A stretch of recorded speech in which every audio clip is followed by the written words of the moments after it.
नमस्कार साथियों, मैं अतुल भारत और आज हम कक्षा जो 8 है उसके विज्ञान की पाठ्य पुस्तक उसका पाठ 2 सूक्ष्म जीव मित्र एवं शत्रु उसके बारे में आज हम पढ़ेंगे। तो हमने इससे पहले इस चैप्टर का काफ़ी सारा जो हिस्सा है वो पढ़ चुके हैं। आज हम वैक्सीन टीका के बारे में पढ़ेंगे। क्या होता है वैक्सीन टीका? इससे पहले हम लोग सूक्ष्म जीवों का वाणिज्यिक उपयोग पढ़ चुके हैं कि किस प्रकार से हम खाने वगैरह में इस्तेमाल करके जैसे आप देखते हैं कि यीस्ट पाउडर मिलाकर कैसे आप सोडा वगैरह का इस्तेमाल करके आप उसमें सूक्ष्म जीव आ जाते हैं और किस प्रकार से डोसे या खमीर के लिए खमीर बन जाता है, या आप अन्य प्रकार के जीवाणु, कवक, प्रोटोजोआ, शैवाल, विषाणु, ये सब क्या है वो सूक्ष्म जीव है। इनके बारे में हम पढ़ चुके हैं। तो अगर आपने वो चैनल को सब्सक्राइब नहीं किया तो आप चैनल को सब्सक्राइब जरूर कर लीजिएगा। और आज हम पढ़ेंगे विषाणु। आज हम पढ़ेंगे जो आपको पता है कि वैक्सीन के बारे में आज हम पढ़ेंगे। और आपको पता है कि एक बहुत बड़ा विषाणु है, वायरस है, जो इस समय पूरी धरती पर आया हुआ है और सबको बहुत ज़्यादा परेशान कर रहा है। आपको पता है कि वो क्या है? तो आप वो कमेंट बॉक्स में लिखिएगा अगर आपको पता हो तो, और उसके लिए कौन सी वैक्सीन है ये भी आप जरूर लिखिएगा। तो अभी हम वैक्सीन के बारे में पढ़ेंगे। वैक्सीन क्या होता है? शिशु एवं बच्चों को टीका क्यों लगाया जाता है? टीका मतलब इंजेक्शन क्यों लगाया जाता है? आपने देखा ना, सीरीज लगती है बचपन में, तो क्यों लगती है? जब रोग कारक सूक्ष्म जीव हमारे शरीर में प्रवेश करते हैं तो उनसे लड़ने के लिए हमारी प्रतिरक्षी उत्पन्न करता है। ठीक है, क्या करता है? उनसे लड़ने के लिए हमारे अंदर क्या करता है? प्रतिरक्षी उत्पन्न करता है, इम्यून पावर को डेवलप करता है। शरीर को यह भी स्मरण रहता है कि वही सूक्ष्म जीव अगर हमारे शरीर में पुनः प्रवेश करता है तो उसे किस प्रकार लड़ा जाए। अतः यदि मृत अथवा निष्क्रिय सूक्ष्म जीवों को स्वस्थ व्यक्ति के शरीर में प्रविष्ट कराया जाए तो शरीर की कोशिकाएं उसी के अनुसार लड़ने की प्रतिरक्षी उत्पन्न करके रोग कारक को नष्ट कर देती है। यह प्रतिरक्षी हमारे शरीर में सदा के लिए बनी रहती है। रोग कारक सूक्ष्म जीवी से हमारी सदा के लिए सुरक्षा होती है। इस प्रकार टीका वैक्सीन कार्य करता है। ठीक है, वैक्सीन कैसे कार्य करता है कि उसी जो रोग का मरा हुआ जो जीव होता है, सूक्ष्म जीव होता है, वो हमारे शरीर में आ जाता है तो उससे लड़ने की जो शक्ति होती है, हमारे अंदर इम्यून पावर डेवलप हो जाती है। और जब कभी वो वायरस या वो जो भी बीमारी का जो भी सूक्ष्म जीव है वो हमारे संपर्क में आता है तो उससे हमारा जो वह रक्षा करती है, क्योंकि हमारे शरीर को पहले से पता है कि अगर वो सूक्ष्म जीव जो वायरस है अगर हमारी बॉडी में अगर आ जाता है तो उससे कैसे बचा जाना है। अगर आपको पता है कि भैया एग्जाम में ये क्वेश्चन आएंगे, ठीक है, तो आप उसका आंसर झट से दे दोगे क्योंकि अगर आप पढ़ रहे हो। लेकिन अगर आपको पता ही नहीं है तो आप वहां पे कंफ्यूज हो जाओगे, क्या पता आप पूरा पेपर खाली छोड़ के आ जाओ। तो इसी प्रकार से पहले से हमारे शरीर को तैयार कर देती है वो वैक्सीन किसी रोग से लड़ने के लिए। ठीक है, जो सूक्ष्म जीवों के कारण हमारे शरीर में होते हैं। हैजा, क्षय, चेचक, क्षय मतलब टीबी का जो होता है ना उसे क्षय कहते हैं, क्षय रोग। ठीक है, चेचक तथा हाइपेटाइटिस जैसी अनेक बीमारियों की वैक्सीन टीके द्वारा रोका जा सकता है। ठीक है, एडवर्ड जेनर ने चेचक के लिए 1798 में चेचक के टीके की खोज की थी। किसने की थी? ये ये व्यक्ति है, जो ये महाशय हैं, इन्होंने कब की थी? 1798 में की थी चेचक के टीके की खोज। आपके बचपन में आपको भी अनेक रोगों से रक्षा करने के लिए टीके, वैक्सीन दिए गए होंगे। हमें नहीं पता कि उनका नाम क्या है, लेकिन आप सबके हाथों पर राइट में, लेफ्ट में टीकों के निशान जरूर होंगे। अगर नहीं होंगे तो मतलब आप पूछना तो आप मम्मी पापा जरूर बताएंगे कि हाँ भाई बचपन में आपको टीके लगते थे, वो वैक्सीनेशन आपको लगती थी बहुत सारी बीमारियों से बचाने के लिए। कैसी कैसी बीमारी आपने देखा होगा? हैजा, क्षय, हेपेटाइटिस जैसी बीमारियों से बचाने के लिए। क्या आप इन रोगों की सूची तैयार कर सकते हैं? इसके लिए आप अपने माता पिता की मदद भी ले सकते हैं। सभी बच्चों को इन रोगों से सुरक्षा की आवश्यकता है। आवश्यक टीके निकट के अस्पताल में उपलब्ध होते हैं। बच्चों को पोलियो से बचाने के लिए आप टेलीविजन एवं समाचार पत्रों में पोलियो, आपने देखा 2 बूंद जिंदगी की, पोलियो, अमिताभ बच्चन जी उसका ऐड भी करते हैं। आपको पता है कि पोलियो से जो पोलियो बीमारी होती है उससे क्या होता है? उससे जो हाथ पैर होते हैं वो कमजोर हो जाते हैं। और बहुत से जो बच्चे आपने देखे भी होंगे कि पोलियो से ग्रसित बहुत टाइम पहले हुआ करते थे। तो अब लेकिन ये बीमारी जो है वह धीरे धीरे करके भारत से समाप्त होती जा रही है, और समाप्त हो ही गई है, क्योंकि भारत में काफी वर्षों से कोई भी केस नहीं आ रहा है। लेकिन अभी भी पल्स पोलियो टीकाकरण हमारे भारत में होता है। तो पल्स पोलियो टीकाकरण देखे होंगे। पोलियो ड्रॉप बच्चों को दिए जाने वाला वास्तव में एक टीका ही है, वैक्सीन है, लेकिन जो मुंह के द्वारा डायरेक्टली ओरल वैक्सीनेशन उसको दी जाती है। ठीक है, मुंह में 2 बूंद जिंदगी की डालकर। चेचक के विरुद्ध विश्वव्यापी अभियान चलाया गया, जिसके परिणाम स्वरूप विश्व के अधिकांश भागों में चेचक का उन्मूलन हो गया। आजकल सूक्ष्म जीवों से टीके का उत्पादन बड़े स्तर पर किया जाता है, जिसमें मनुष्य एवं अनेक जंतुओं को अनेक रोगों से बचाया जाता है। हमने अभी क्या पढ़ा था, टीके की जो किसने, चेचक के टीके की खोज किसने की थी? एडवर्ड जेनर ने 1798 में चेचक के टीके की खोज की थी। इंपॉर्टेंट है, इसलिए मैं आपको दोबारा पढ़ा रहा हूँ। ठीक है, आगे बढ़ते हैं हम। एडवर्ड जेनर 1798 याद रखना है। और रोग कौन सा था? चेचक का। मिट्टी की उर्वरता, देखिए हमने प्रतिरक्षी तंत्र के बारे में पढ़ा था, और रोग कारक सूक्ष्म जीव हमारे शरीर में प्रवेश करते हैं, उनसे लड़ने के लिए उन्हीं का मरा हुआ, मतलब वही सूक्ष्म जीव का मरा हुआ हिस्सा हमारे शरीर में डाला जाता है, निष्क्रिय हिस्सा, जो हमारे शरीर में वैक्सीनेशन, जो हमारे अंदर इम्यून पावर, प्रतिरक्षी उत्पन्न करती है। ठीक है, याद रखना है आपको। ठीक है, और कोरोना में भी ऐसे ही होता है। अगर आपको इसको पता ना हो ना, मैं आपको बता देता हूँ कि कोरोना वैक्सीन में भी इसी प्रकार से उसी रोग कारक सूक्ष्म जीवी का भाग लेके मरा हुआ भाग हमारे शरीर में डाला जाता है, जिससे हमारी बॉडी उसके लिए डेवलप हो जाए कि अगर वो जीव कभी हमारे आसपास भटके तो हमारा इम्यून पावर तुरंत पावर में आ जाए और उसको क्या कर ले, कैच कर ले, और उसको वहीं पे ही खत्म कर दे अपने शरीर में। ठीक है, इस प्रकार से ऐसा होता है।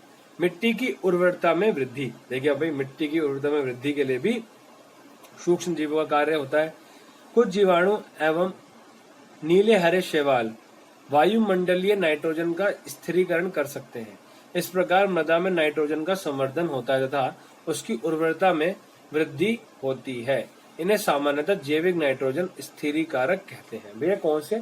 ऐसे सूक्ष्म जीवी जो नाइट्रोजन का स्थिरीकरण करते हैं वायुमंडल में, उनको नाइट्रोजन स्थिरीकारक कहते हैं। ठीक है, अभी हम पढ़ेंगे।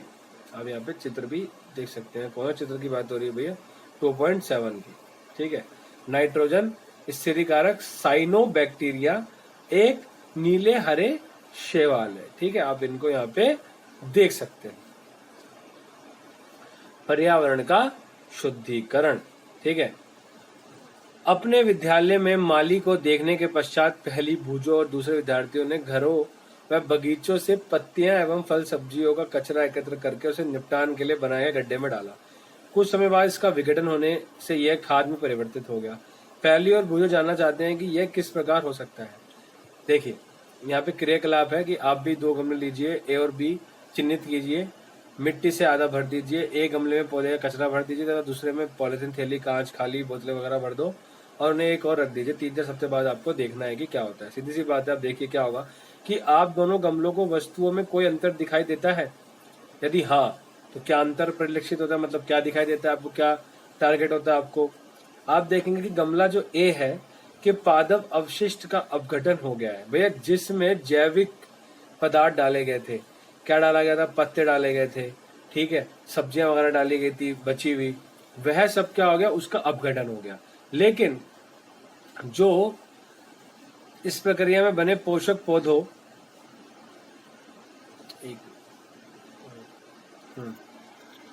अपघटन कर उसे खाद में बदल दिया गया है। इस प्रक्रिया में,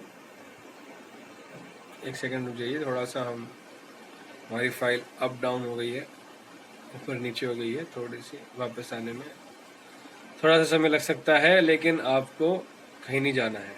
जी आ गए, वापस आ गए। ठीक है, उनकी हानिकारक गतिविधियों के विषय में और अधिक जानकारी प्राप्त करें। भाई थोड़ा सा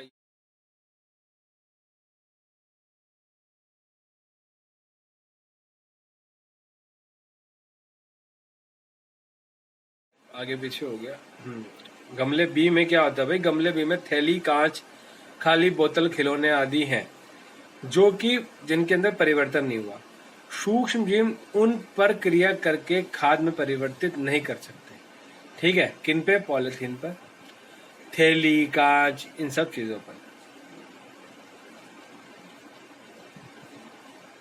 आप अक्सर बड़ी मात्रा में मृत जीवों को सड़ते हुए पादप व कभी कभी सड़ते हुए जंतुओं के रूप में देखते हैं। आप देखते हैं कि कुछ समय बाद यह विलुप्त हो जाते हैं, अपने आप ही आप देखोगे वहां गायब भी हो जाते हैं।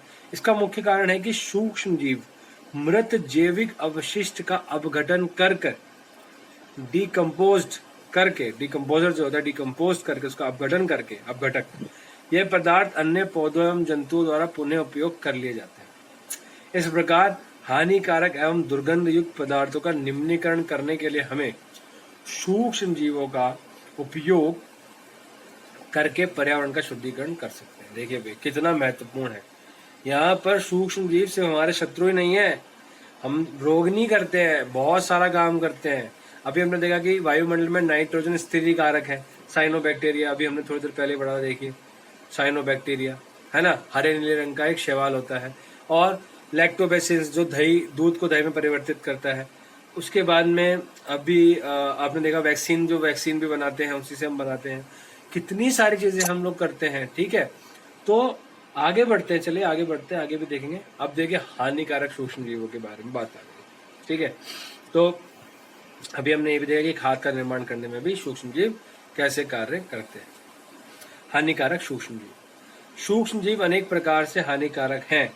कुछ सूक्ष्म जीव मनुष्य, जंतु एवं पौधों में रोग उत्पन्न करते हैं। रोग उत्पन्न करने वाले ऐसे सूक्ष्म जीवों को रोगाणु अथवा रोगजनक कहते हैं भैया, क्योंकि वो मतलब डिजीज फैला रहे हैं ना, बीमारियां फैला रहे हैं। कुछ सूक्ष्म जीव भोजन, कपड़े एवं चमड़े की वस्तुओं को संदूषित कर देते हैं। आइए उनकी हानिकारक गतिविधियों के विषय में और अधिक जानकारी प्राप्त करें। आपने देखा होगा कि भैया कुछ जीव तो बिल्कुल गंदा कर देते हैं, कपड़े को, भोजन को, चमड़े को सड़ा देते हैं, खराब कर देते हैं, है ना। खाना भी आपने देखा होगा कुछ टाइम के बाद खाना जो होता है खराब हो जाता है। तो वह कैसे हानिकारक है, आइए हम पढ़ते हैं। ठीक है, आपके सामने किताब है और हम लोग मिलकर पढ़ेंगे। बोर तो नहीं हो रहे ना? अगर आप बोर हो रहे हो तो आराम से वीडियो को पॉज करके पानी वगैरह पी लीजिएगा। बहुत तेज है तो स्लो कर लीजिएगा वीडियो की स्पीड को, और बहुत धीमे है तो थोड़ा स्पीड को बढ़ा लीजिएगा। क्वालिटी को 360 पे देखिएगा ताकि आपको अच्छे से दिखाई दे। ठीक है। मनुष्य में रोग उत्पन्न करने वाले सूक्ष्म जीव श्वास द्वारा, पेयजल एवं भोजन द्वारा हमारे शरीर में प्रवेश करते हैं। संक्रमित व्यक्ति अथवा जंतु के सीधे संपर्क में आने पर भी रोग का संचारण हो सकता है।